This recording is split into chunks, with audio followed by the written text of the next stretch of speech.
डोंबिवलीचे शिवसेना शहर प्रमुख राजेश मोरे यांच्या घरचा गणपती आज आगमन झालं। डोंबिवली पश्चिम येऊन त्यांनी गणेश शाळेतून गणपती घेऊन परिवारासहित त्याचं आगमन केलेलं आहे। मोठ्या उत्साहात व भक्तिभावात 10 दिवसात त्याची पूजा अर्चा करतात। त्याचप्रमाणे त्यांनी शहरवासियांना व नागरिकांना शुभेच्छा दिल्या। हे गणराया सुजलाम सुफलाम असा महाराष्ट्र होऊ दे आणि सर्वांना सुखी ठेव अशी प्रार्थना राजेश मोरे यांनी यावेळेस गणरायाचरणी व्यक्त केली।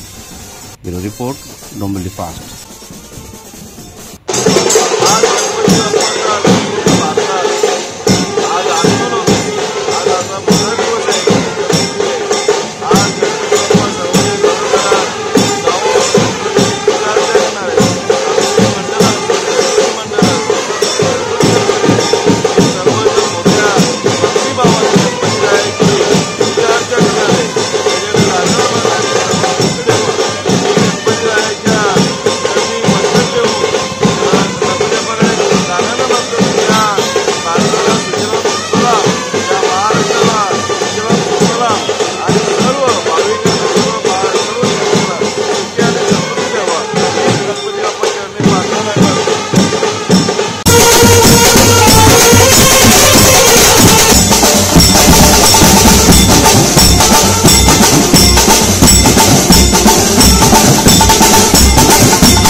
Thank you.